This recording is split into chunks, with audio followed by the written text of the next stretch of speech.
Hey, we are on, finally. Apologies if anyone's watching, which they are not. So, no big deal. People to join us. That is very quiet if I don't have that all the way up, isn't it? There we go. That's better. So, yeah, nobody watching it. So, that's all good.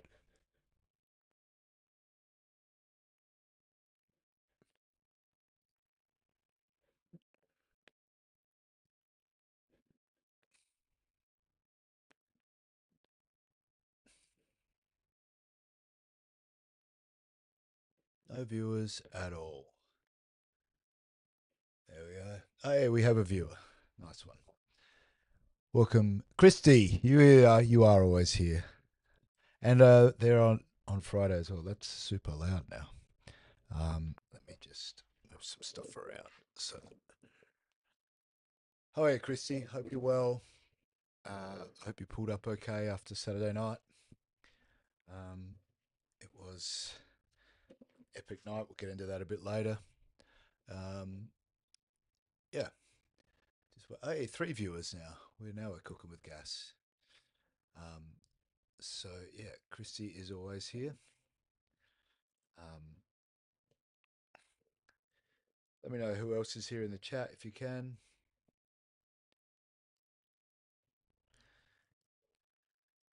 Fighting a cold, that's no good. Christy, I hope it's not too nasty. I hope it doesn't stop you from coming out this weekend. Um, you know how we love to see you. All right, three viewers there.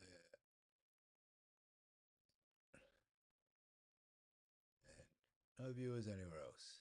Nice. Perfect. Well, three's better than zero. Three's better than two, which is better than one. Oh, we're down to two. There you go. I should have shut my mouth.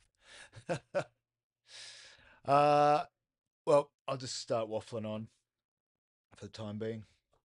Um, so gigs this weekend. Uh,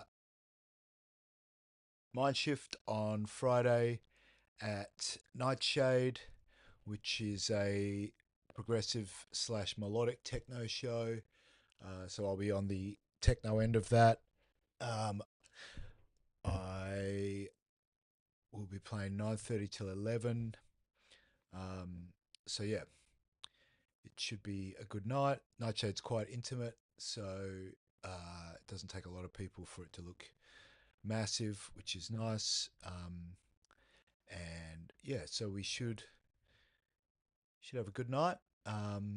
And then Monday is obviously Mellow Monday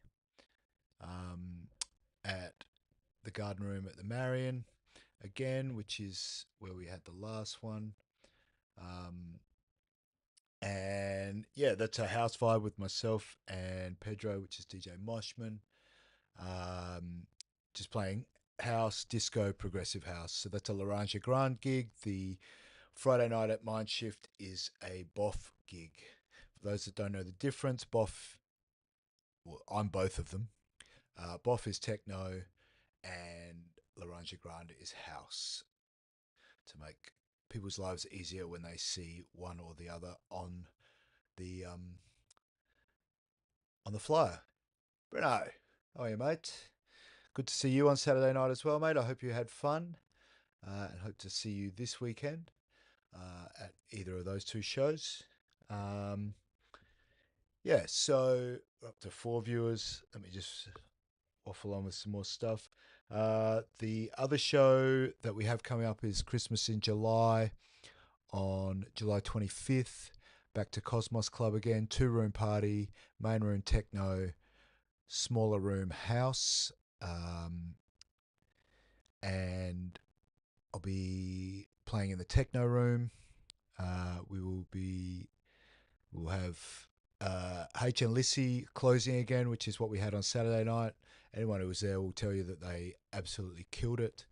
Uh, Myself, Devious, SF, and Corey are the five DJs we have, I believe. Me, SF, Devious, Corey, 6 DJs. H, Lissy. 6 DJs, 5 sets. That's where I got confused. Glad you had fun, Brenny. Breno. Brenny's what I used to call ATB. That's what threw me off because he's a Brenton as well. Um, yeah, so Christmas in July, that's a free show.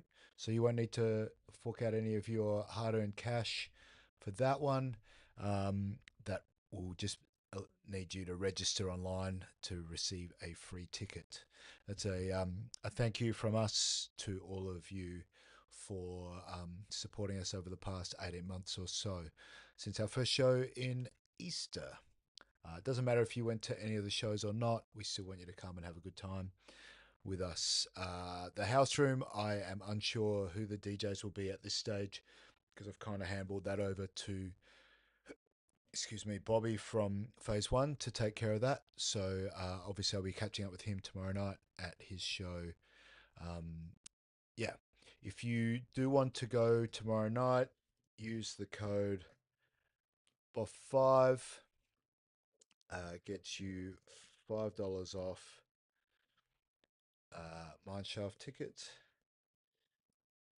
Mineshaft? No, Mineshift. I keep saying Mineshaft because that's how it sounds when Bobby says it with his crazy accent. Let me just um, get you a link. That's the code if you don't have your tickets for Friday yet. I saw a comment from someone. Hey, Felicity. Always grateful. Well, we're grateful for you as well. You are an awesome part of our community. So, as I say to people who, because people thank me for the shows quite a lot, which is lovely. Don't get me wrong. I'm not ignoring the fact that it's really nice to get that positive reinforcement. But the shows are only as good as the crowd, really. Um, so, yeah, having an amazing crowd uh, does help, and you guys are all part of that. That is a great segue into Underground Sessions 5 because both the guys from Melbourne, like we know how amazing you guys are, we being the Dance Floor Heretics and the people that work for or with us. We know how amazing you guys are, but it was super refreshing to hear both the guys, so both Matt and Dave from Melbourne, who, if you didn't see the set, man, you missed out. Like, if you were in Adelaide on Saturday just gone and you weren't at Cosmos Club, you fucked up. You fucked up because that was insane. The guys who were there, who were in the chat, or there's 10 people watching, so I'm sure there's more than just the guys in the chat, will, I'm sure, back me up on this. That was incredible. Every single set was nuts from Ampium to start to H and Lissy at the end. Every set killer, no weak links.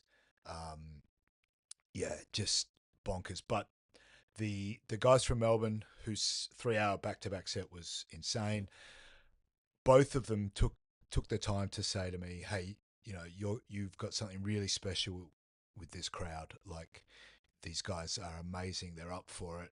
We just don't see crowds like this in Melbourne anymore. We wish we did. We're trying to bring it back, but it's hard yakka. And I don't know why that would be because they have what 5 times our population there.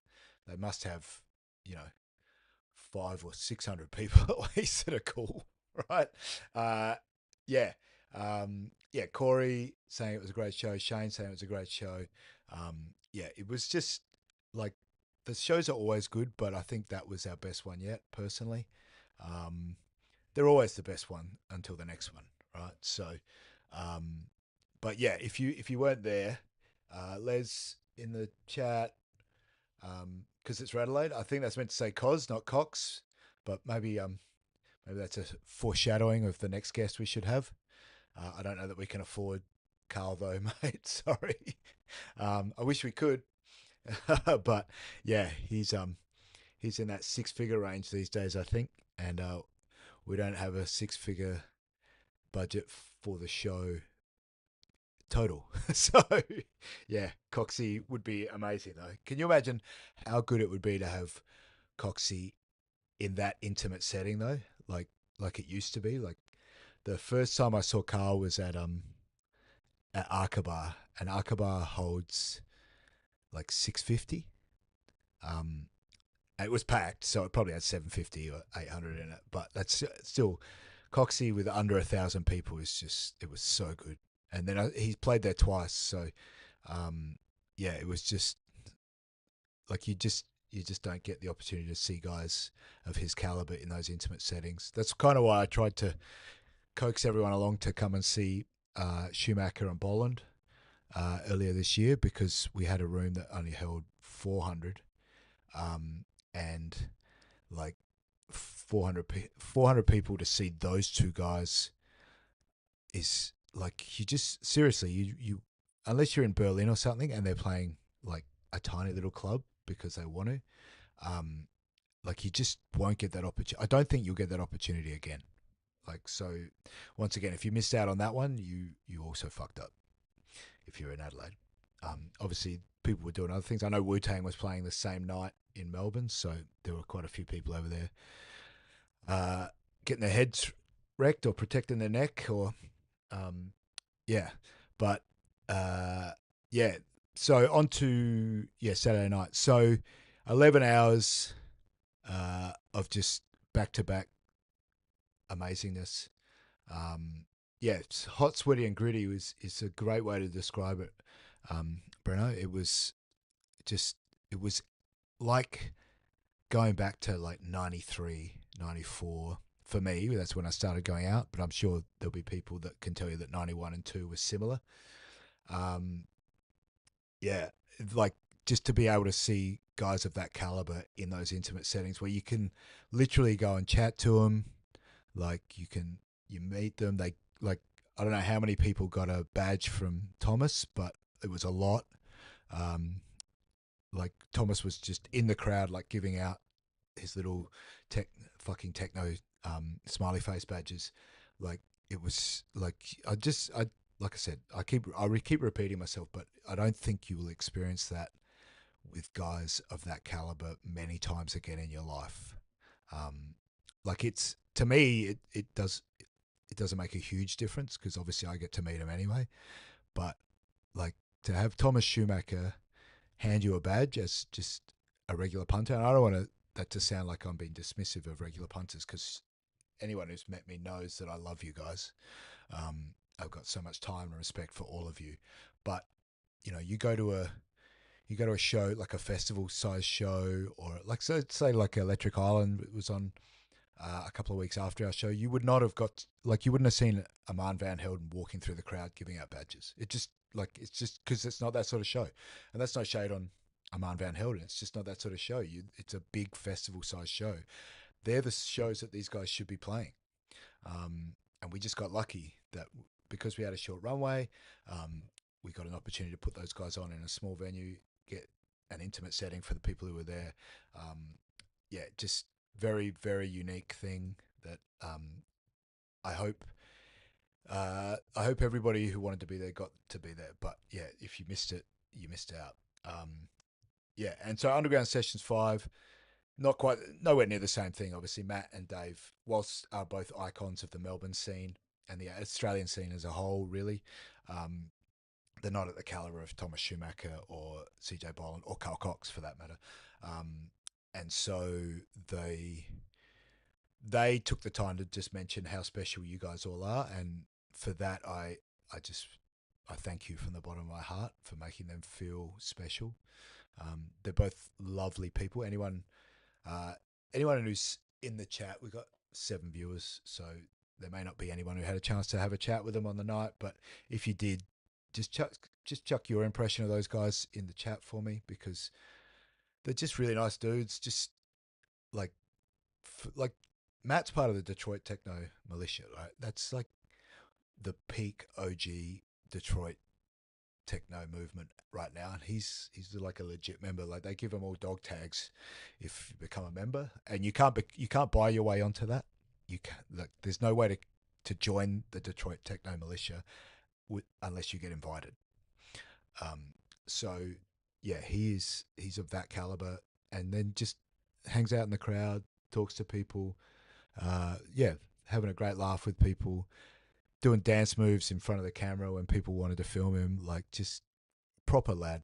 Um, yeah, I had never met either of those guys in person before Saturday night either. Just phone messages, emails, etc. I knew they were both good dudes because Chad knew them both, and he gave them props. And I've got a lot of respect for Chad's opinion on people. Um, but yeah, to meet them in person and find out that, yeah, like if anything, Chad undersold how awesome those guys are. So yeah. So thanks to both of those guys for coming. Thanks to them for taking the time to mention how great all you guys are. Thanks to all of you guys for being so good. Um, yeah, and the the good news is that they want to take or bring myself, Chad, and Susie over for a party over there. So stay tuned for that. It will give you guys plenty of notice because we would love if there could be a huge cohort of Adelaide legends in the crowd with us. Yeah, when if and when that happens, that would be amazing. Um, yeah, so keep your ears and eyes peeled for that road trip. Indeed, um, I may catch a plane though, mate, just to be fair, because 8 hours in a car. You're tall as well, Les. So, um, yeah, 8 hours in a car and then go out all night. It's not a great equation for somebody of my proportions. Sorry, 8 hours in a car. Yeah, it's only an hour on a plane, but yeah, 8 hours in the car. Yeah, so that will hopefully happen on the second half of this year. I'll definitely be in Melbourne in September, so they're trying to queue something up. Yeah, 8 hours in the Cedar is nothing. Yeah, but how long do you reckon it would take to drive to Melbourne in the Cedar, Les? Rough estimate. I'm going to guess a lot more than 8 hours. Um, yeah, so I'll be in Melbourne in September because I'm going over for an NFL game. Um, and yeah, so I may be 58 hours. Yeah, so a lazy 2.5 days. Yeah.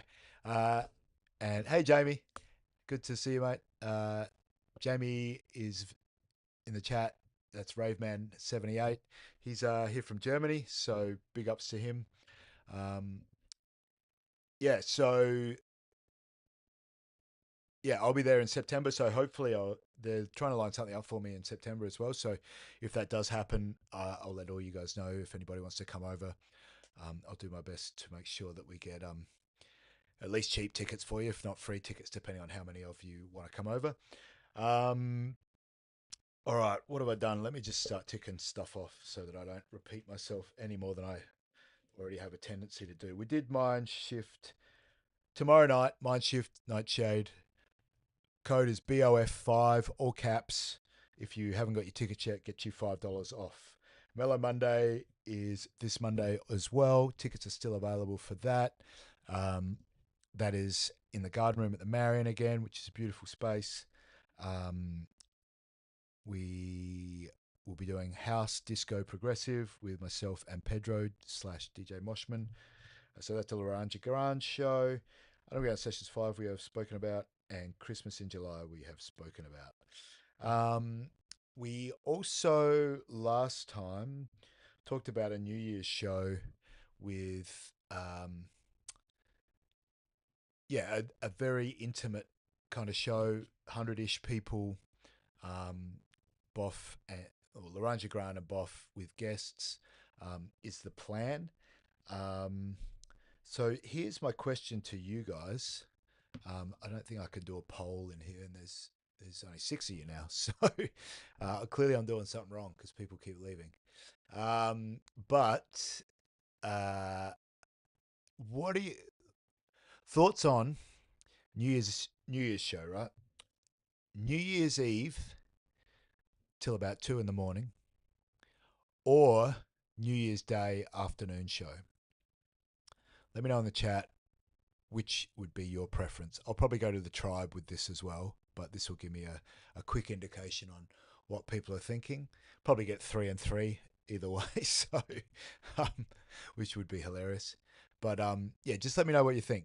Do you want a New Year's Day show or a New Year's Eve show? Um, and obviously, we try to accommodate what the majority of people want.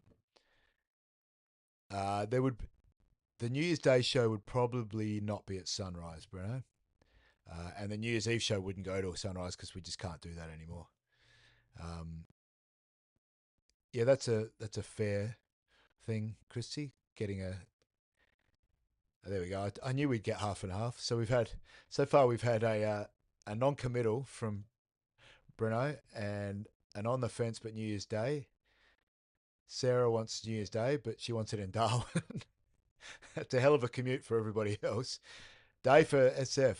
Bruno would do both, so he's another fence sitter. So it looks like Day might be the go. But yeah, as I said, I'll go to the Dance for Heretics tribe with that. If you're not in the tribe, just go next time you're on Facebook, search Dance for Heretics Tribe. It's a private group, so you have to request membership. But I check memberships every morning, so the longest you wait is 24 hours. Jamie just joined, so he can attest to how rapidly things happen with that. And we keep that private so that people don't have to worry about prying eyes when talking about their nights out. But yeah, if you are a raver or a clubber, you are welcome. So where was I? So yeah, New Year's. Um, yeah, if it's BOF New Year's Eve, if it's Laranja Grand New Year's Day, yeah. Double shift for me then, Les. I'll be working harder than you that time of year. Unlikely, but yeah. All right. That gives me an indication that at least neither of them are stupid ideas, because I do have plenty of them from time to time. Alrighty. If you aren't on our Patreon, um, head there too. It's there's free memberships that you can have, um, as well as paid memberships. If you just want to do a free one, that's fine. Um, it's super easy to sign up. There's a ton of content on there. Some of it is exclusive to paid. Um, I'll be honest, but there's a ton of stuff in there that is there for free as well. So jump in there. It just is another way of staying in touch with everything we're doing. Heaps of sets. Why is that not copying? Why are you not copying? Paste. There we go. Cool. I just put the link in the stream.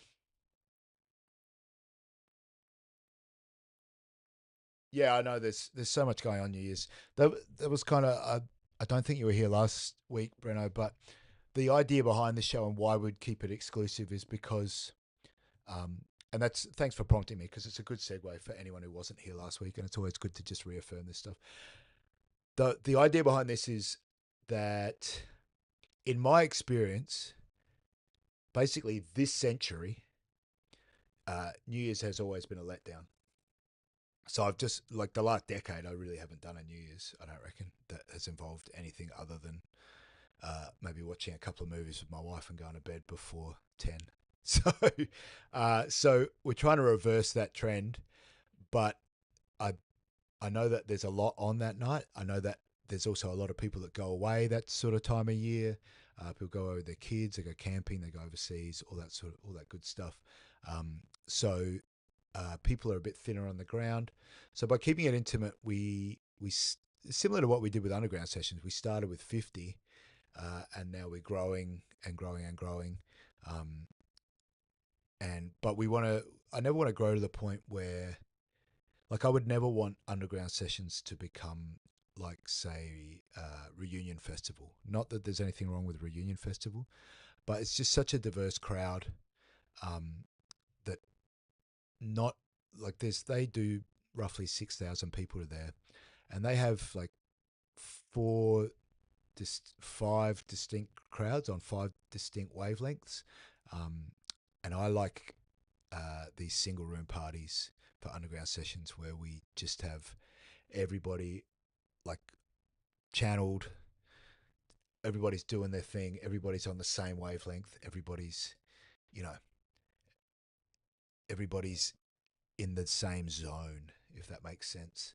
And I think that leads to better nights, even if it means that I make less money.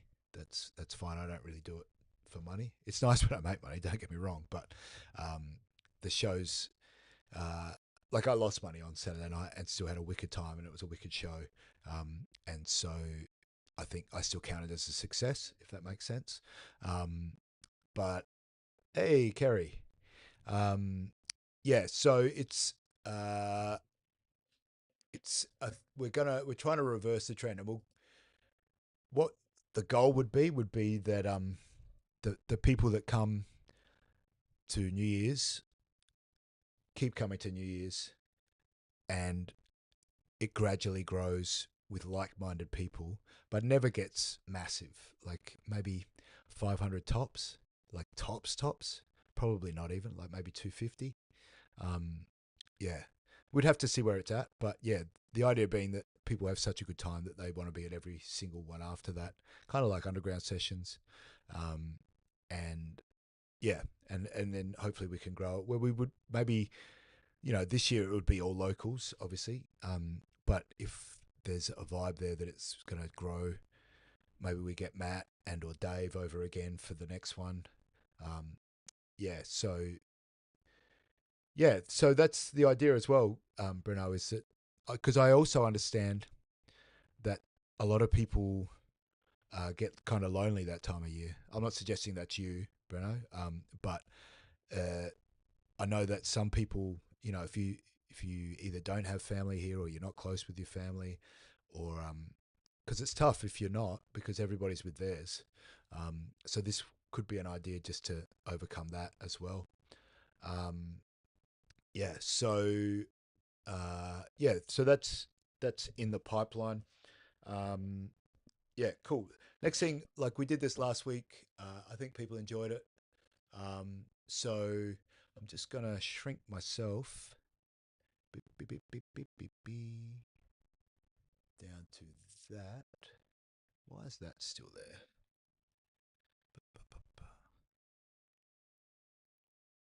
Odd. Well, doesn't matter. So I'm just going to play a little short video. This is, for those who don't know who that is, the all powerful Kevin Saunderson, who is a Detroit OG. Yeah, yeah. So Carl will be there New Year's. He's got nothing better to do, right? I'll tell you. Actually, let me maximize myself again.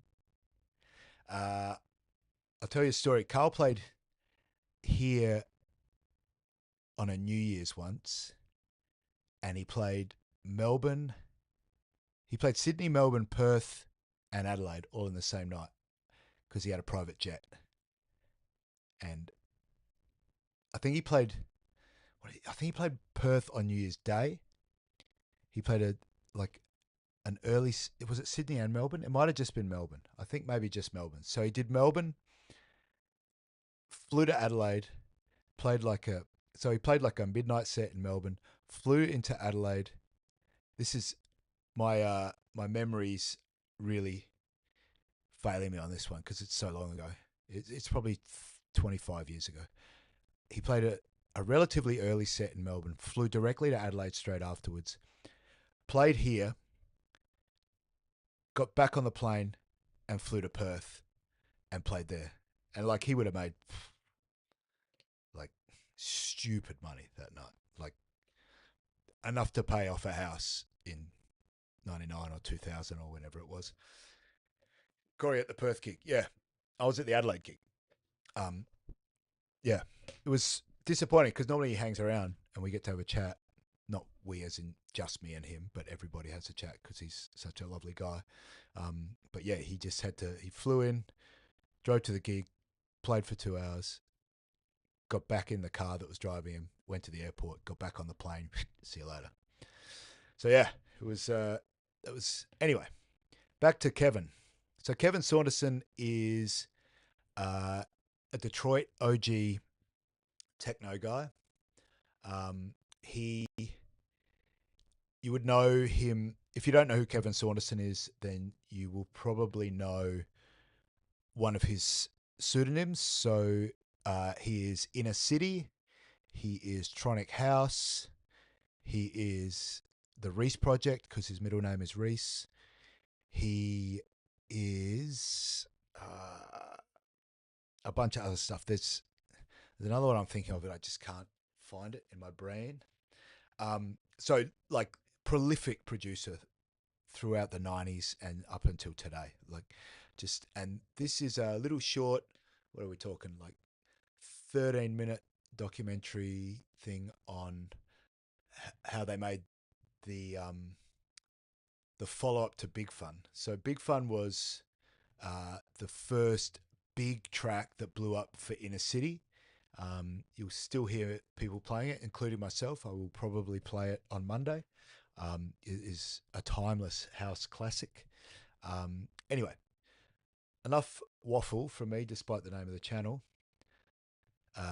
Yeah, Good Life. I haven't watched this yet, so I never watch them before I put them on with you guys. So we watch them together. It's just I get to hog the mic, so I'm the only one who gets to comment vocally. But you guys can put comments in the chat. Yeah, I think it'll be about Good Life, but we will find out together. Let me just turn that up because I reckon that will be quiet. Give me 1 sec. We need a follow-up. This record it's going to be a hit. It's taking off. We need a follow-up. This song will make you day in the city, there is gray in the good life. Good life, good life, good life. Hey, I'm Kevin Saunderson of Inner City, and this is the story of Good Life. As I was growing up, living in Brooklyn, New York, music that I was... Good guess, Glenn. I'm assuming everyone can hear that. Can somebody just put in the chat whether you guys can hear that? I'm always super nervous that I'm sitting here listening to it by myself and you guys. Yeah, cool. Thanks, guys. All right, on with the show. Was listening to was whatever my parents were listening to. I was listening to a lot of Motown, soul, but as I got a little older, I started listening to disco. I mean, like people like Chic, a lot of the Neil Rogers stuff, Sister Sledge, Evelyn Champagne King. And then as I even got older, maybe 17, 18, I was going to the Paradise Garage. Larry was an enlightening experience for me because first of all, I never heard a DJ. If I did, it was like at my mother's party and they play records to the end. I remember going into the club. The bass was just vibrating as you got closer and you go into the room, and it was just an amazing atmosphere. It made you want to dance. The people there was there for the music, to hear Larry play. So as later on, when I started making music, it definitely played a role because, I started working with vocals before the Detroit guys, like female vocals, full vocals, stuff like that. I wanted to be able to make a record that could be played in the club, that also could be heard on the radio. So that was important to me. So I always thought of Larry, and even when I made my underground records, I thought of the Paradise Garage. What would this sound like? I would visualize it.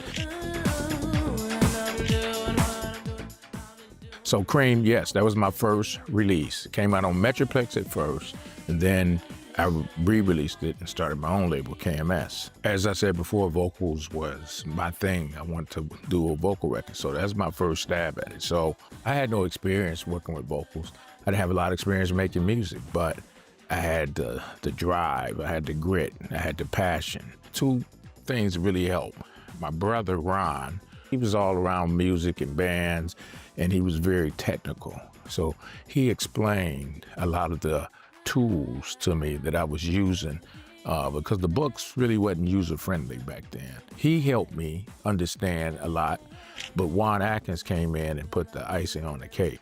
I had the parts, I had the vocals, I had everything I wanted, and then I didn't know how to complete it. So Juan came in and showed me how to mix it and arrange at the same time. And I just kept getting better and kept learning. Once I knew how to arrange and mix. There was nothing stopping me. I just kept going to the next record.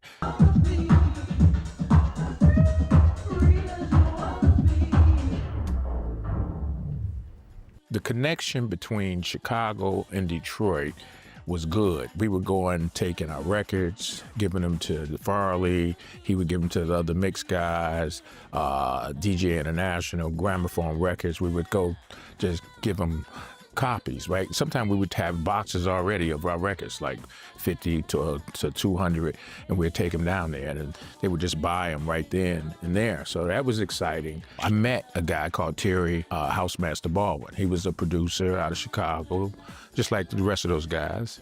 And we became really cool, started talking a lot. So he came to visit me in Detroit. He was listening to music of mine. You know, we're just playing stuff. He played me stuff, but I played him stuff that I had on reel, stuff that I hadn't finished. And he heard the music, the instrumental music to Big Fun. And he was the one who connected me with Paris. He said, man, you should use my singer on this. She'll tear this up. And that's really was the beginning of Inner City.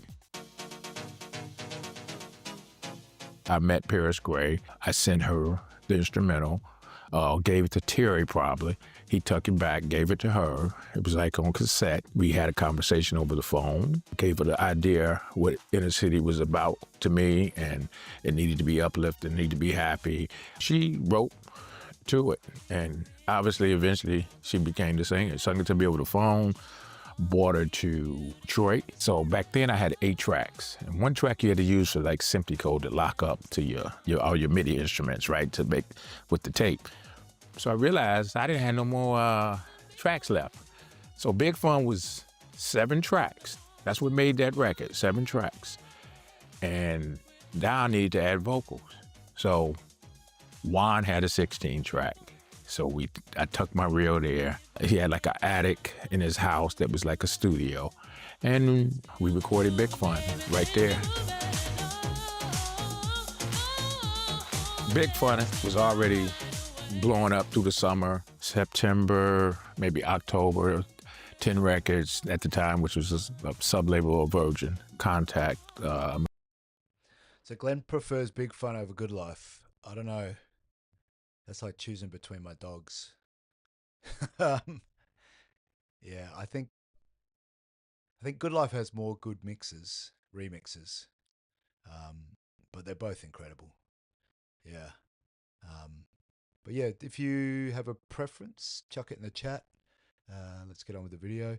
But yeah, I love them both. There's a new mix of Good Life that I'm playing by Simone. I forget her last name, but yeah, that is massive. So that might tip Good Life over the edge at the moment because of that remix, because it's fucking awesome. But yeah, let me know which one you guys prefer. My manager, Neil Rushton, and says, we need a follow-up. This record it's going to be a hit. It's taking off. We need a follow-up. So now I'm rushed into creating Good Life.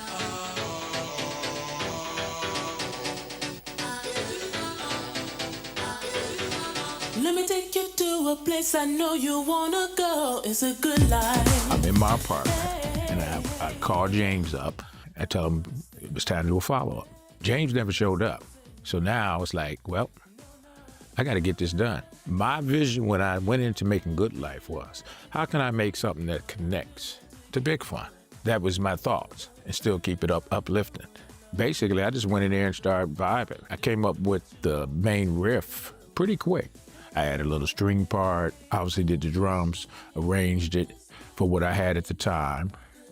Then I sent it to Paris. Paris kind of did the same thing, kept it uplifting, happy, and instead of Big Fun now, it became Good Life. I knew right then I had something that was special.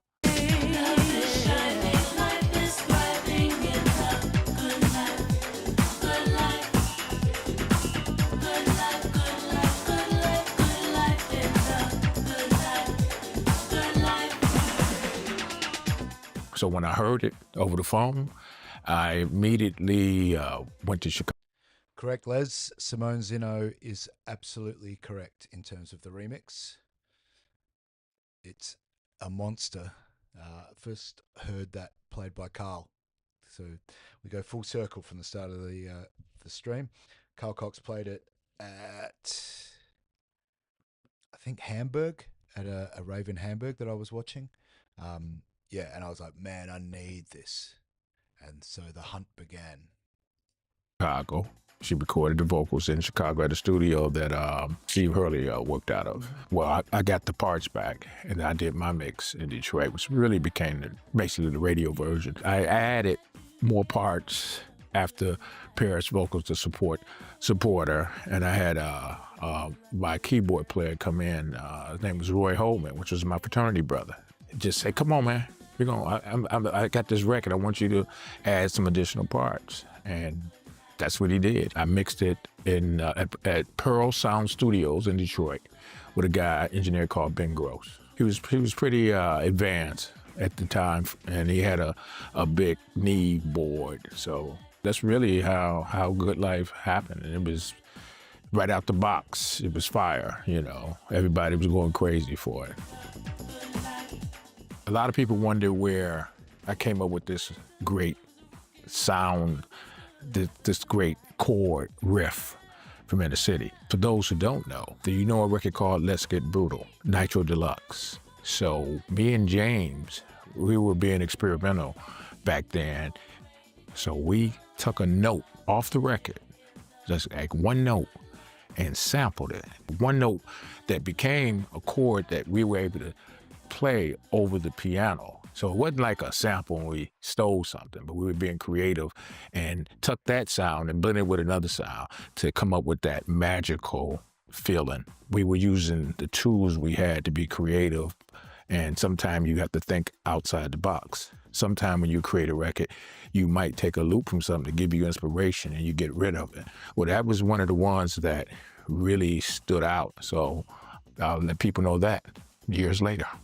Back in the day, I wanted to do different various projects. I had different emotions about music, so I kind of spread them. I wanted to do something with vocals. I wanted to do something very dark and deep, which is E-Dancer. Inner City, obviously, is more of my vocal. E-Dancer, that was the one I was trying to think of earlier. Velocity Funk, what a monster tune that is. Absolutely love it. Project. I had no idea that something like this was gonna happen. I wanted to stay back and be a producer. I didn't mind DJing. Thought I'd make records to play for myself because I love the music, and then hopefully people like it when I'm playing it. Now I'm doing TV shows, I'm doing Top of the Pops, I'm doing stuff like Diana Ross on the same show I'm doing. I'm like, this is, I can't believe this is happening. One thing I learned through life, you can be prepared for sudden change, and it definitely was a sudden change, so I had to go with the flow. I was fortunate also that Paris, she was a natural in front of the camera. She just was. She was magical. So I could kind of hide a little behind that part and let her kind of, you know, she sung the song, so and wrote the song, so let her do her thing. Anyway, here comes the highest climber on the chart this week, up 16 places to number 6 with The Good Life, Inner City. Woo!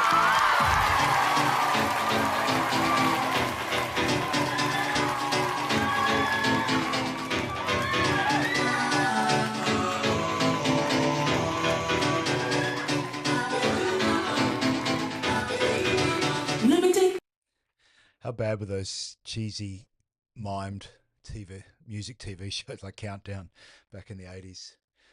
Absolutely terrible. Glenn's question, I wonder when Adelaide first heard Inner City. I reckon it would have been at the very latest Good Life.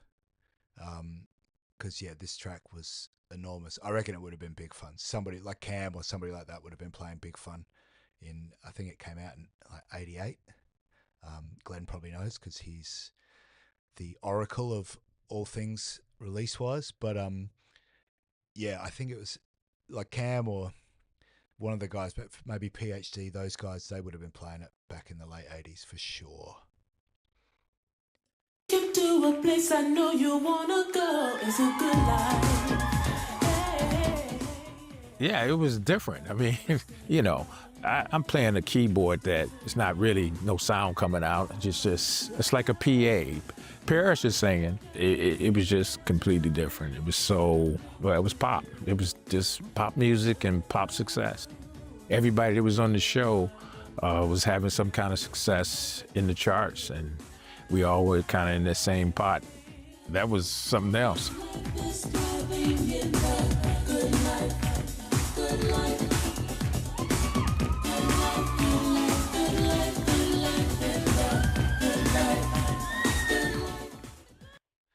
ADL is short for Adelaide, Jamie. Oh, Glenn just landed, but yeah, that's the ADL.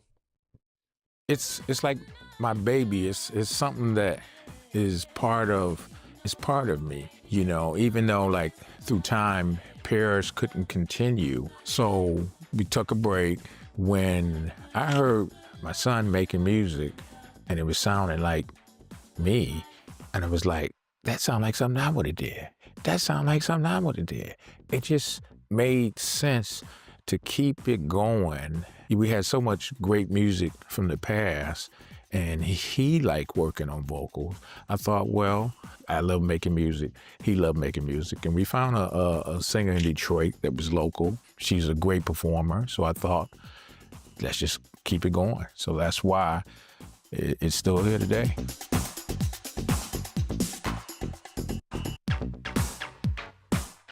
A few years ago, I think prior to the pandemic, we played Glastonbury. I was just amazed how, especially when that track came on, it was just the energy in that room. It was good through the whole show, but when Good Life came on, oh my goodness, I just was like, wow.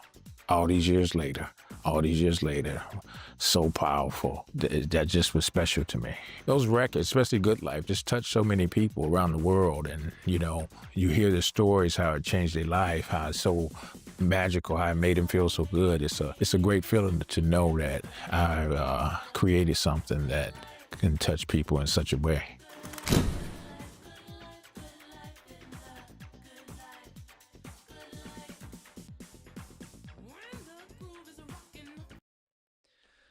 There you go, guys. Kevin Reese Saunderson, aka The Reese Project, aka Inner City, aka Tronic House, aka E-Dancer, and many other things. So if you want to check it out, Les put in a link to that Simone Zeno remix, and he concurs that it is amazing. Glad we're on the same page, mate. I figured we would be.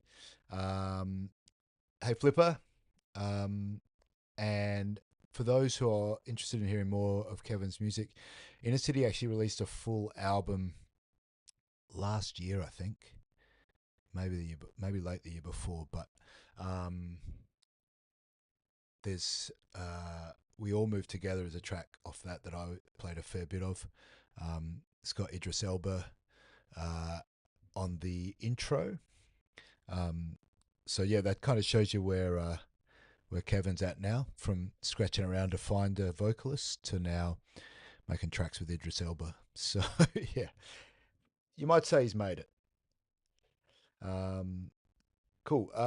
Just while we've got a few people here, just don't if you can, just if you can follow whatever channel you're watching this on. Hey, Zaki. Yeah. Just give us a follow, whatever the free version of that is, just to help us out with the algorithms. Yeah, the only other thing I will mention about Kevin Saunderson is he actually has a sound named after him. Yeah, Idris Elba's made it if he's collabing with Kevin Saunderson. Fair call, Glenn. Yeah, there's a sound called Reese bass, which is a unique bass sound that is named after Kevin Saunderson because he kind of invented it. There you go. Flipper agrees. So that's kind of where he sits in the pantheon of dance music. Is he's at that level where they name sounds after him. So yeah. So if you haven't heard of him before, I'm glad I could introduce you to him. And if you have heard of him before, I'm sure you enjoyed that because he's kind of universally loved, that guy. Similar to Coxie. Like I've never heard anybody say anything bad about Kevin Saunderson, which is very, very rare. What else? I'll just remind everybody again, Friday or tomorrow, Mindshift, Nightshade. Use code BOF5 if you want $5 off tickets. You don't have them yet. And Mellow Monday is on this Monday as well. Tickets are still available from the site at the bottom of the screen. I don't know what I'm doing here, but yeah, you get the gist. If you want to hear some house music, if you want to hear techno, come on Friday. If you want to hear both, come to both. And I will see you at both, and that would be wonderful. What else? Tomorrow's live stream is still on. For those who will be tuning in on the Dance Floor Heretics channel, I've guest DJ Wix coming in, who's a younger techno guy. He's been on before. He played at Underground Sessions 2, so those of you who were there for that will probably have seen him. And yeah, so he'll be in tomorrow. So I'll be doing that from 4 to 6, shooting home, having a shower, having something to eat, and then running into the city to play my set at Nightshade. What else have we got? All right. Just put, if you got any questions, guys. Jamie, you might have some questions, being a non-native to the city of Adelaide. So many gigs. Yeah, funnily enough, I was talking to Paul.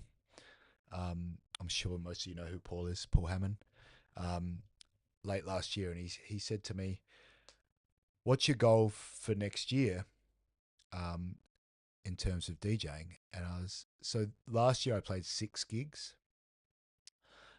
and so I was like, "I'll probably double that. Like I'll do 12, I think." And I'd done 12 before the end of April, so I'm a bit ahead of schedule. But I'm having fun, and that's what it's all about. So, and I get to see more of you guys, which is awesome. So yeah, if you do have any questions, not just Jamie, anybody have any questions, just put them in the chat. I will endeavour to answer them. I'm trying to think of some rave stories. Oh, there was actually something that Kevin said. Kevin, because me and him are on a first name basis now. About when he played at Glastonbury and he played Good Life and it just went bonkers, and how nice it is to know that you touched people in a good way and made their lives better. And that is also a great segue to the more gigs, because seeing you guys smile and enjoy yourselves and getting that feedback that we're doing the right thing is and not just the guys who come to the shows. Jamie is constantly commenting on our stuff, which I always really appreciate as well. It makes it all worthwhile. And I just want to tell a story of, I might have told this story before, but it's a story of the last show I played at for Paul Hodder. It was his last show as well before he unfortunately died of bowel cancer shortly after that show, which still kind of almost makes me cry because I love that guy. But I played my set, and when I came off stage, I had a guy run up to me. I'd never met this guy before in my life. Like, he came up to me and he's like, "Bof, Bof, Bof." I'm like, "Hey man, how you doing?" He's like, "I need you to come and meet somebody." I'm like, "All right, cool, that's fine." So we head off, and it was only a small party, so there were probably 500 people there. He goes, "This is my wife." I'm like, "Okay, cool." Like I said, I didn't know this guy, and he's like, "I needed to introduce you to her because our first kiss was at the set you played at the East End Markets on New Year's Eve, and if it wasn't for your music, we probably wouldn't have got together, and we wouldn't have our kids, and we wouldn't still be together, and we wouldn't have had this amazing life together." And that just blew me away. Like, just that I'd been not responsible entirely, obviously, but I'd had a part to play in improving their lives, and I had played a part in their kids existing, and just all this positivity that had come out of just an hour of me mixing music, 25 years ago. So just, it's those sorts of experiences should not be like minimized, in my opinion. They should be like collected like rare jewels in your subconscious. Um, it's nice. So the DJing can be lonely at times, but you guys never make it so. It's always a community thing. And so, yeah, just big loves to you guys. And yeah, I hope I'm getting it right. And if I'm not, then just make sure you let me know so I can work on it. Yeah, cool. I didn't see any questions. Yeah, like that's a great point, Bruno. That there's probably dozens of those stories that I just am unaware of, and not just for me. There's probably for some of the guys who like. Imagine for HMC, there would be hundreds of those stories. Imagine for Kevin Saunderson, there'd be thousands of those. Carl Cox, probably millions of those stories, right? Like it's like so it's not just a BOF thing. It's just I can only reflect on my experience. So yeah, it's special and uh, it should be recognized as such. I think the I put that post up a while ago that DJing in front of people is like it's an honor, and why would you sully that honor by pre-recording your set, right? Like to me, that's a betrayal of the crowd. Without wanting to throw shade on, like, I don't know of anyone in Adelaide that does that sort of thing, but I do know of some big names. None of the ones we've mentioned, thankfully, tonight, but some big name DJs that don't play live, that just come with, well, I don't know what they do these days, but back in the day they used to come with a DAT. You'd have to provide a DAT machine that would sit under the decks, and they just press play and mime it, and that's super disappointing. When you find out that person that you kind of looked up to is basically Milli Vanilli. So yeah, yeah, I will never ever pre-record a set. I barely know what I'm going to play second most times. I always know what I'm going to play first. On here's another story. Is hopefully Shane's still in the chat or still watching. So I had my first 3 tracks planned for Saturday night. I mean, wild for me, right? Just went overboard. And so I had my first 3 tracks planned, and it was like, so if you don't know much about DJing, most of the time you would have 1 track playing, maybe 30% of the time you have 2 tracks playing while you're mixing. So I wanted to do something really a bit more full on Saturday night. So I had probably 1 track playing maybe 15% of the time, 20% of the time tops, 2 tracks playing almost the entire time apart from that, and 3 tracks playing probably 25% of the time. So I had it set up so that those 3 tracks would be able to be playing all together to start the set, right? So I'd work that bit out. I knew it would work, and then I'd take it from there and see what was going to happen. Anyway, so Chad's last track is playing. I've just queued up the first of those 2 tracks, and I go to the second CDJ to start queuing up the second track, and Shane Francis, DJ SF, comes over to take a picture of the CDJ because somebody had asked him what Chad's last track was. It was Hailbot by Dead Treat Rum, the Maceo Plex remix, for those who are interested, and bumps the Q button on the CDJ, and just kills it. And so I didn't get a chance to queue up the second track at all, which was kind of just the filler track that just had additional percussion. And yes, you're bad. Yeah, as I said to you after the show, Shane, I'm just glad it wasn't me, because that's fully something I would do.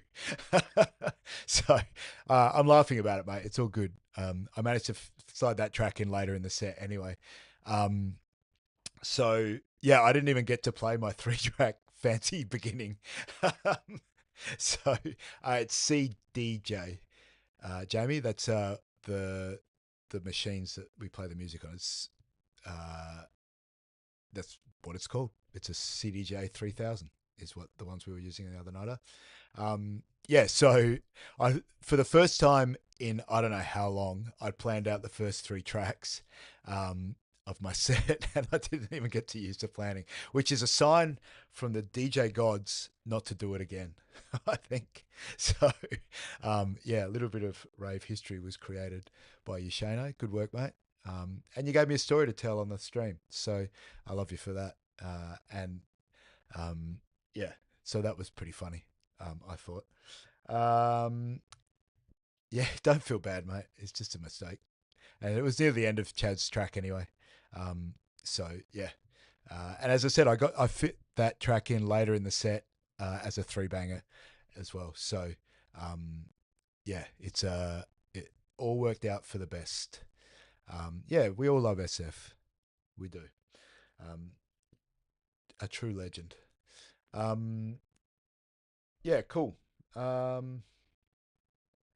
Oh, that's probably about it for me. Just a reminder, unless there's questions, chuck questions in. I've answered all the ones I saw. If I've missed yours, just type it in again. The Wherever you're watching this, because we're using a new platform that allows us to stream on multiple places, just give us a like and a follow. Like the post if it's Facebook, or the video if it's YouTube. Follow us on anything you're on, including Twitch. Yes, we are lunching on Monday. I'll be there at midday, and I'll be ordering at midday, given how long it took to come out last time. So yeah, it's a 1 o'clock start. Remember this Monday, so it's 1 till 7. Usually we do 2 till 8, but they asked us if we could start earlier and finish earlier. So well, originally they wanted to start at the same time and cut an hour out, and I was like, that's not happening. I need my 4-hour set. So yeah, so 1 until 7 on Monday. And yeah, my wand actions. It's because my wife's been using the office, and she has taken my pen and put it somewhere, and I didn't notice until I had like 3 minutes left. So I just grabbed a pencil. So yeah, you're a wizard, Boffer. Harry Boffer. There you go. Yeah, so Christmas in July. We haven't created the link yet to register, but that will be done next week, I believe. It's a third party taking care of that, so I'm just waiting on them to give me the link. You just click the link, put your email address in, and your name and surname, and press enter, and it will send you a ticket. It's that easy. Yeah. Let me just scroll back up. All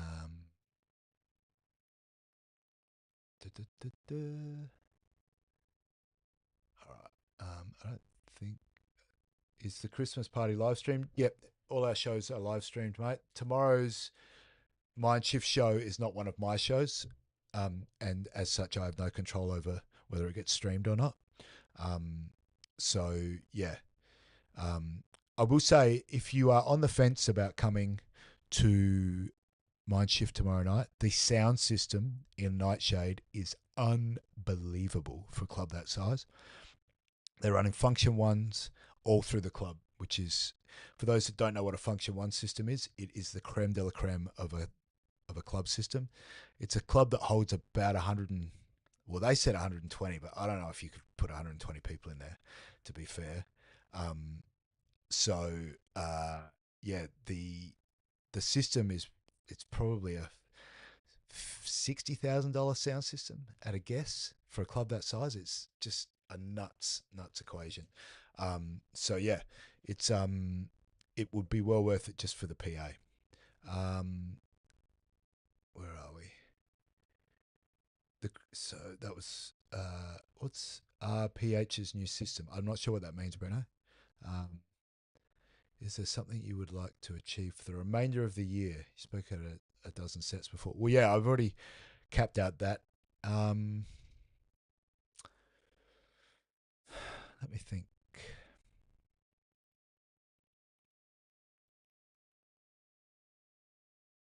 I'd like to play in Melbourne before the end of the year. Yeah. that would be my remaining goal for this year. Les, that's a good question though. You made me think because I tend to just do it at the end of the year, at the start of the year. But yeah. So yeah, to play in Melbourne, I don't even care what size the crowd is, just to because I've never played Melbourne, so that would be my goal.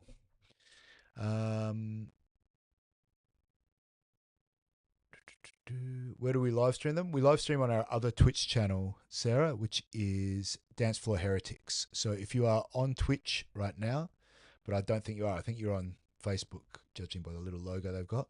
So yeah, we stream on Twitch because we don't get any copyright strikes for the music on Twitch. We used to do it on YouTube, but increasingly Google are becoming a pain in the ass to deal with. And Twitch don't have copyright strikes. They do have a ton of other rules around DJ streaming, which is why we have the second channel here where we can just talk, because we can't really do this on the DJ channel effectively, if that makes sense. Wish I didn't have to work on Saturday. I do too, Christy. Stupid work. I agree, Kerry. 3-day festival on the island.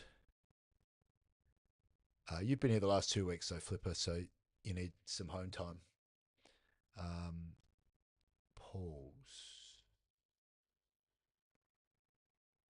Yes. You're talking about the tickets, Breno?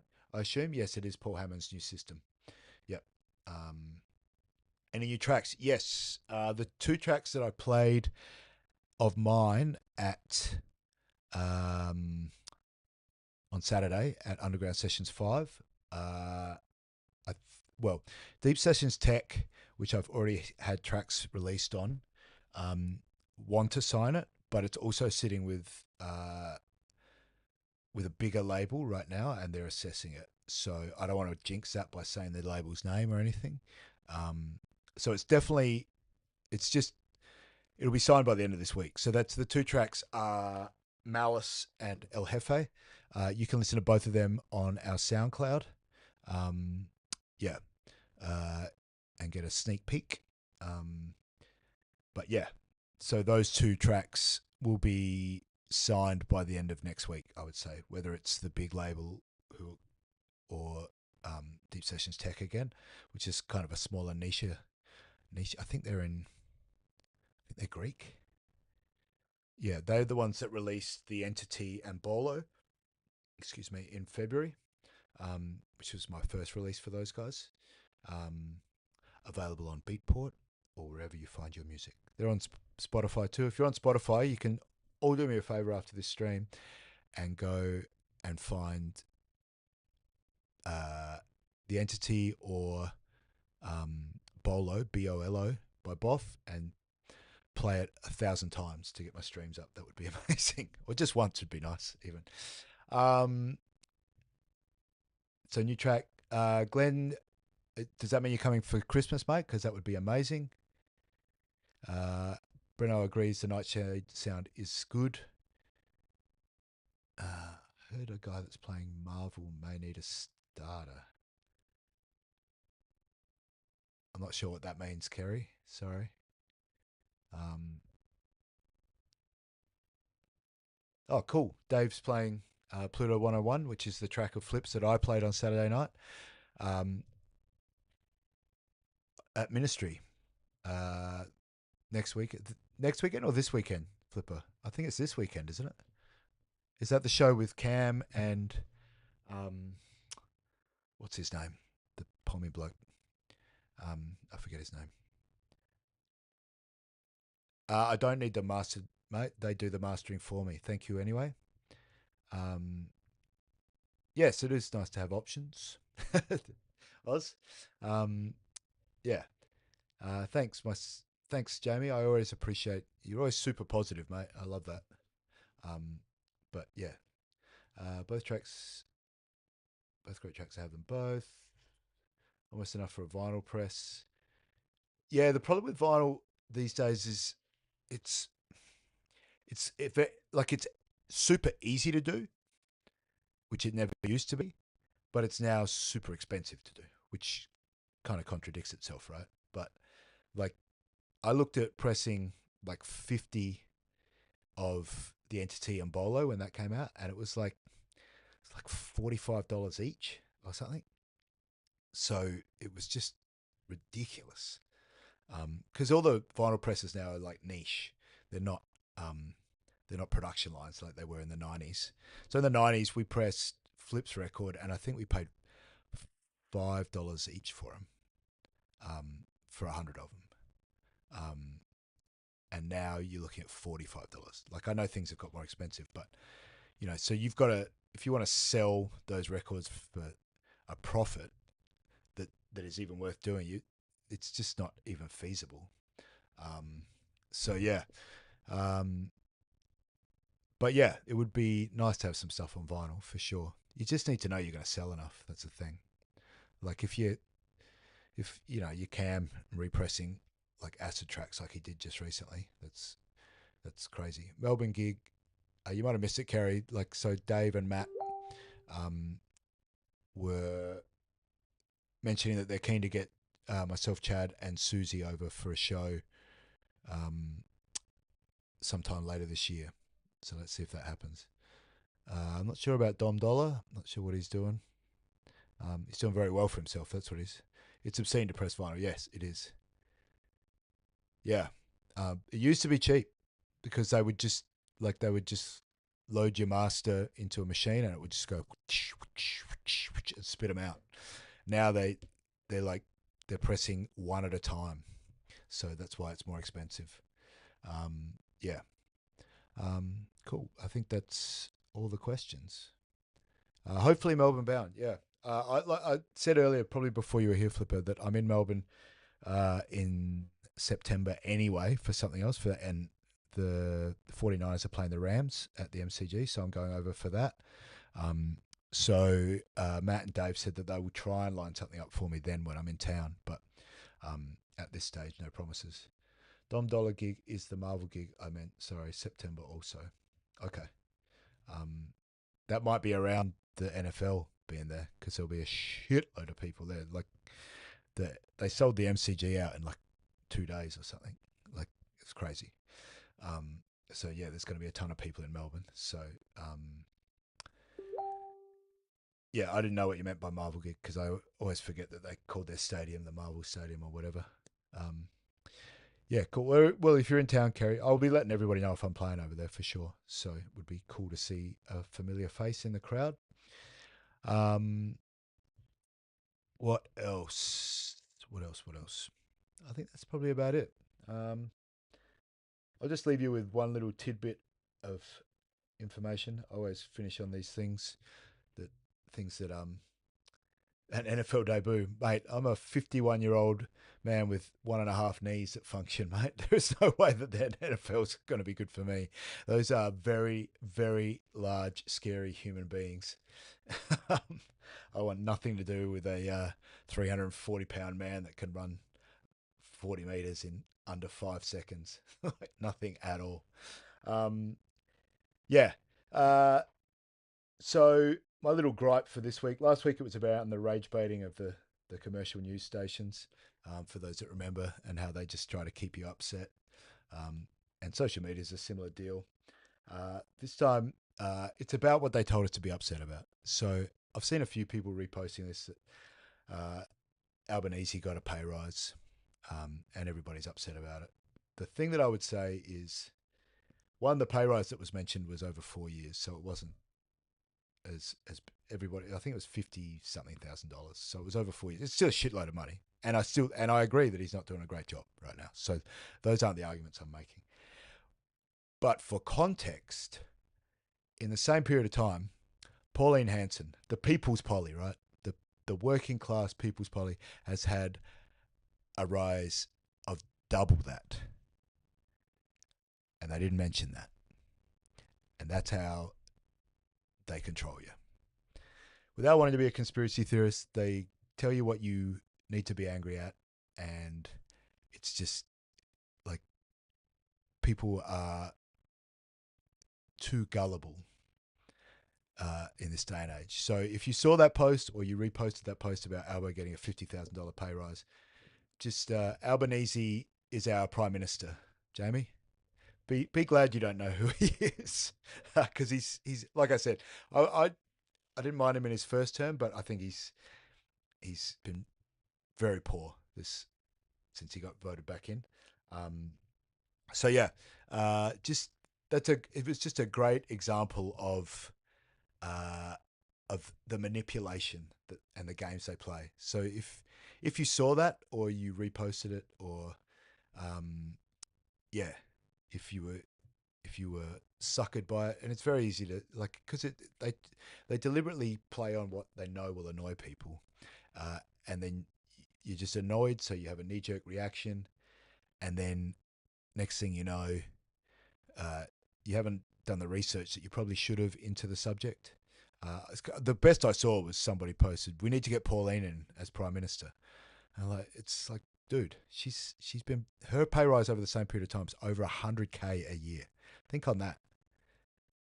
Like she's had $100,000 pay rise in the last 4 years. Like, yeah, like it's like if that, and she doesn't show up for work like over 50% of the time. Like, it's a wild situation that we've got going on in Australia right now, where she's looking to become the opposition, and she doesn't even show up for work. It's crazy. Anyway, yeah, a bit like our Mally here. Yeah, so Mally's he's not doing great. He's doing some good things. You know the thing. I'll leave you with this because this I find hilarious. Yeah, is people. So they cut down all those trees to make way for the golf course. I didn't agree with that. So I don't want you to think I'm agreeing with cutting down trees and displacing the wildlife and all that sort of stuff, because I'm not. I don't agree. I didn't agree with it. I thought it was stupid, particularly given that Live Golf has died in the arse apparently. So why are we doing it for a golf tournament that no longer exists? So yeah, I didn't agree with that. This isn't the point. People posting anti-cutting down tree posts on social media that are generated by AI, when AI is one of the biggest contributors to pollution in the world right now, is peak cognitive dissonance. Like, these are people that really aren't aware of what's going on in the world. If you are generating an AI image, you've probably done more damage. If you're continually, one image, you're not doing anything wrong. If you are continually pumping out AI content to complain about environmental issues, you are a fucking idiot. And I cannot say it any nicer than that. So, if you want them to stop cutting down trees, that's fine. I agree with that. If you want to create AI images, that's fine. Go and do it. Just don't do them the same. Like, yeah, it's just like, it's just the contradiction just blew me away. It's like, if just do one or the other. Like, what you do is fine. I mean, you can do both. You just got to know that people that have some sense of what's going on think you're a fucking idiot. Yeah. So yeah, if you are environmentally conscious, you should be steering away from AI as much as possible, because like those data centers, particularly in the US, are literally destroying communities right now with pollution and sucking up all their water, and like it's getting quite bad over there, and forcing the price of electricity up so high that people can't afford to heat their homes in winter. Yeah, like that is literally what is happening right now. That's not even me. There's no hyperbole in that. That is literally what is happening in America right now, and they're trying to bring that here. So yeah, just be aware that AI is not all it's cracked up to be. Yeah, AI's listening. I'll probably all my channels are going to disappear overnight. You watch. So that's all good. Yeah, and this is why shows like ours, without wanting to blow our horn, that's why shows like ours are so important, because they're real life, right? Jamie has to watch him on streaming, but he still connecting with real people, right?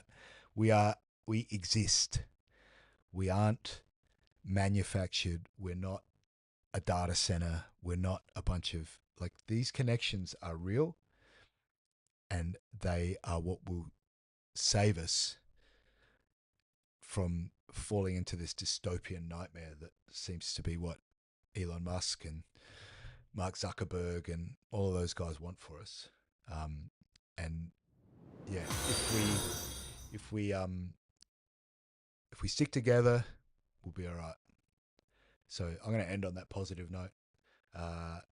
90 minutes tonight. That's sorry, I tell a lie. 80 minutes tonight because we started late because there were some issues with our streaming setup, which there won't be next time. So love all you guys. Thank you for all your support. Hope to see you at some stage this weekend. If not, hope to see you on July 25th.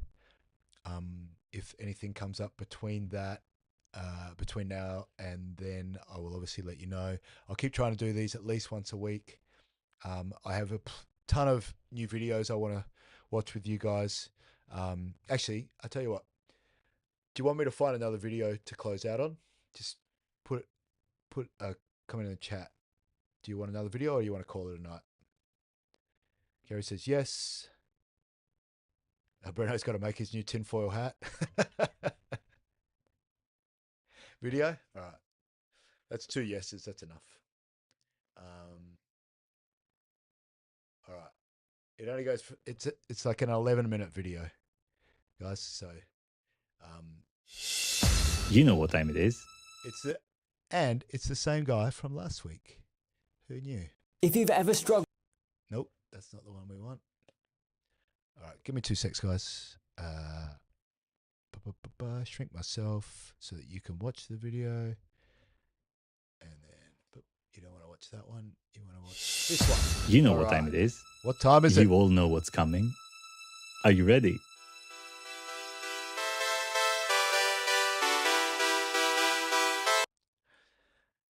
Who knows what this track is? I bet you nobody knows what this track is. Well, that sucked. And the main reason this sucked was that this was Sandstorm from a parallel universe where the supersaw has never existed. So, what is a supersaw and how did it come to be in the first place before it completely took over electronic music in the late 90s? That is what we're here to talk about today. So let's start with the very, very basics. The sawtooth wave. The sawtooth wave has been around since the beginning of time, working tirelessly in Minimogs and Prophets and CS80s and Junos, creating magic at the hands of gods like Vangelis and demons like Benny Benassi. Virtually every vintage analog synthesizer uses the sawtooth wave as one of its fundamental sound-making tools, what we call an oscillator. One good reason behind this is that the sawtooth wave is very rich in harmonics, and so it produces a nice, thick and bright tone. We can then shape that easily with filters and modulate further to create loads of different interesting sounds through a process we call subtractive synthesis. Sawtooth pads are amazing, I got to admit.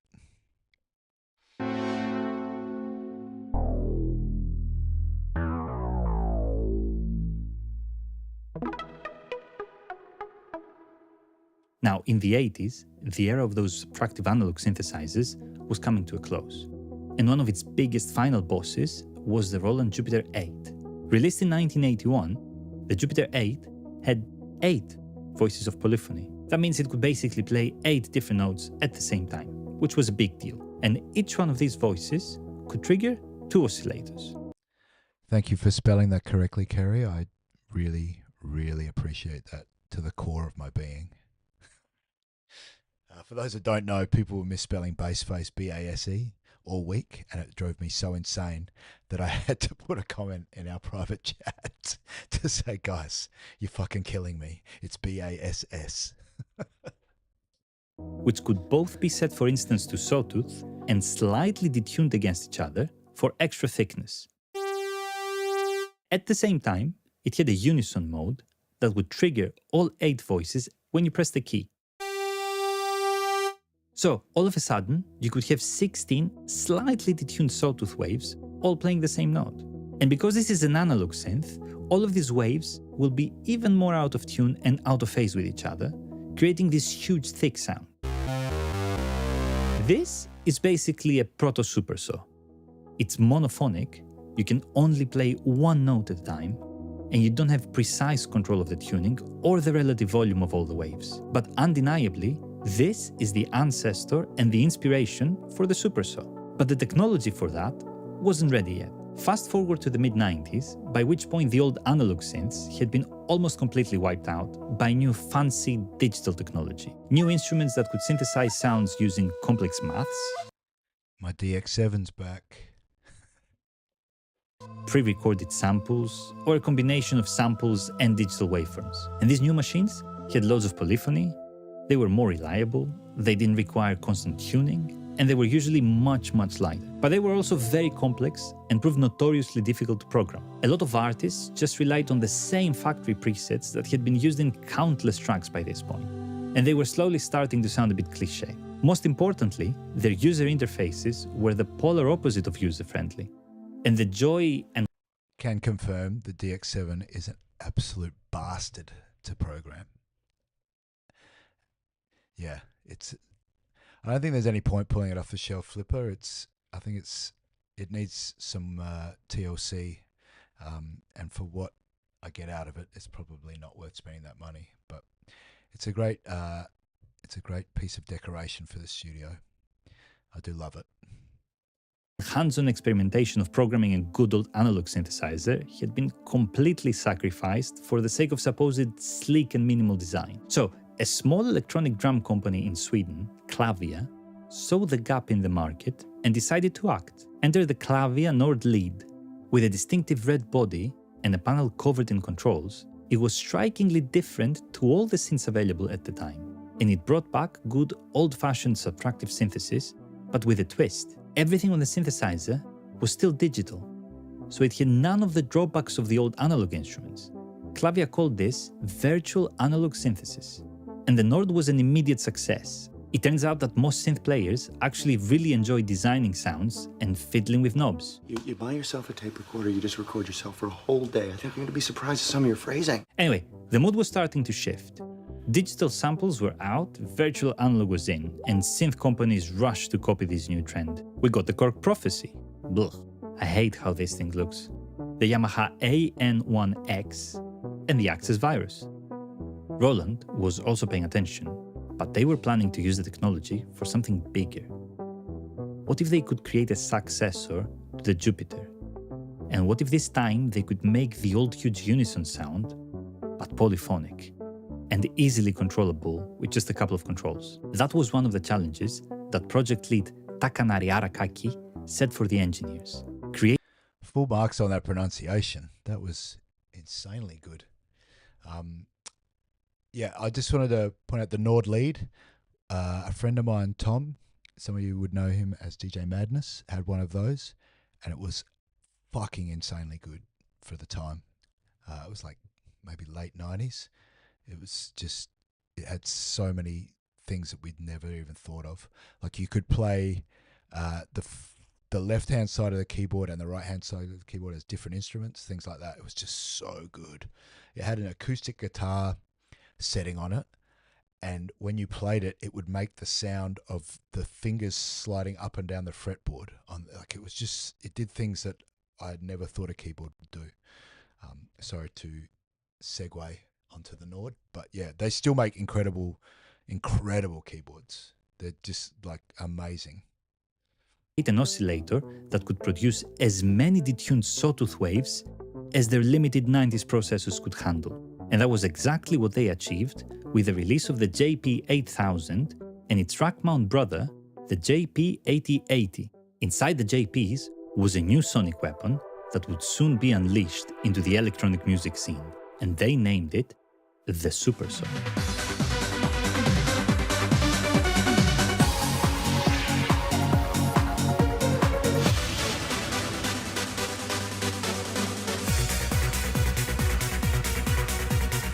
And the first preset on the 8080 was called Sandstorm. It was called Sandstorm. So, what makes a super saw so super? The original Roland super saw is made up of 7 waves. The central one, which is tuned to the note you're playing, and then 3 waves tuned lower and another 3 tuned higher. There is also a high-pass filter that follows the fundamental frequency of the central oscillator, so the sound doesn't become overly muddy and bass-heavy. There are 2 things you can control. Detune, which moves the frequencies of the 6 secondary waveforms further and further away from the center, and Mix, which adjusts the balance between the central wave and the detuned ones. Then, grab the filter knob and you're ready for trance.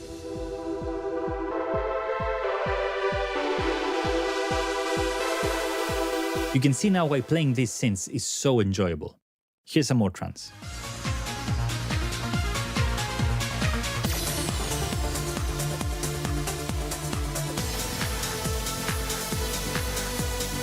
Now, I'm sure you've noticed that I'm not the biggest trance master in the universe, so please leave me some good recommendations in the comments for super saw anthems, because I was too young for clubbing in the late 90s. I was mostly into Xena at the time. Yeah, me too, man. Way too young in the late 90s to go clubbing. I love you, Xena. So, all of this information about the super saw remained a secret up until recently. There were many theories that the original was generated through a complex chorus effect or other esoteric sound synthesis techniques, or gifted to Roland by aliens, or given to Darude in a silver briefcase by 2 time travelers from the future. This is my theory, but it's true. In 2010, Adam Szabo wrote a thesis where he meticulously sampled and mathematically reverse-engineered the sound. He showed that there was no big secret sauce, and it was indeed 7 sawtooth waves. But musicians are musicians, and the internet is the internet, so everyone got together and had a very healthy debate in the usual gear forums. But in late 2025, Giulio Zausa and the usual suspects managed to reverse-engineer the actual Roland DSP chips. They recreated the super saw from the JP in software and proved Szabo's hypothesis was right, even getting high praise from Darude himself, hopefully ending the debate forever. Although Darude is probably lying because he wants to protect the secrets of the super saw. And the actual code for the super saw is kept in a warehouse in Nevada. If you want a JP 8000 or a JP 8080 at home, you can actually go to usualsuspects.io, I think is the website, and download the VST for it for free. They made it free for everybody. So if that sort of thing interests you, that is an option. If you have a theory, feel free to post in the comments. I'll probably not change my mind anyway. Moving on to the new millennium. The increase in processing power slowly led to the widespread adoption of computers in music making. So we started getting synth plugins, which could now make sounds very similar to the super saw. Not necessarily with the exact Roland technique, but usually based around the idea of stacking, spreading, and detuning oscillators in unison mode. And this time, the amount of sawtooth waves you could stack was only limited by the temperature at which your CPU exploded. Here's my attempt at one, using Ableton's Meld.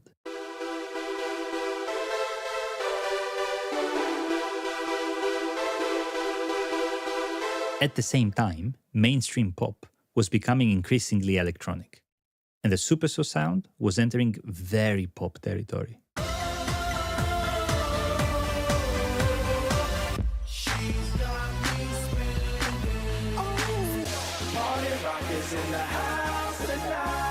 I'm really sorry about these last few ones. Then, the super saw captured the electronic dance music of the 2010s.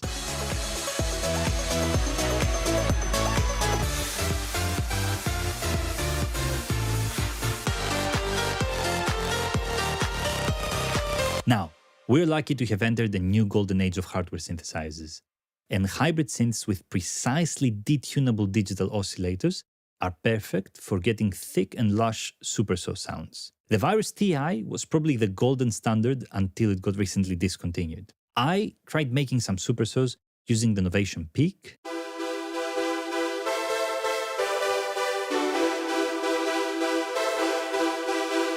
And the UDO Super 6, which feels made for this.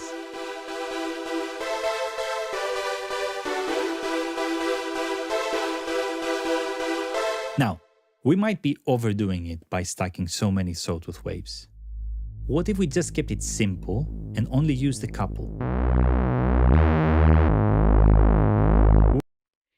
Now we're talking. That's a familiar sound, but that's a story for another day. Thank you so much for watching. If you're enjoying these videos, please consider supporting our channel and become our patronizers over at Patreon, or you can check out our amazing Ableton Live devices. All the links are in the description. You can also come join us and talk about music on Discord. I want to thank you so much for all of your nice comments and your support, and I will see you very, very soon here on Mixed Signals. Bye-bye. Well, there you go, guys. All you trance lovers. For you, Andrew, that usualsuspects.io is where you can go and get the JP8000 for free. And maybe Flipper too. And anybody else who just thinks they want to buy a MIDI controller and mess around. It's great fun. All right. With that in mind, I don't think there are any other questions. Bass face indeed, Bruno.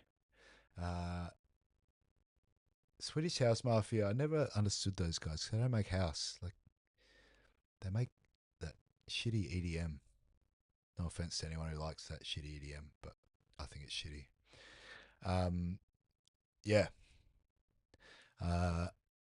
So that was the Super Saw. I'll find some more videos for next week. And have an amazing, amazing weekend, guys. If I see you, awesome. Come and say hi. If I don't, not as awesome, but I hope you have fun. All right, guys. I'm going to call that a day or a night or whatever we call it. In the words of Carl Barron, I think it's already called that.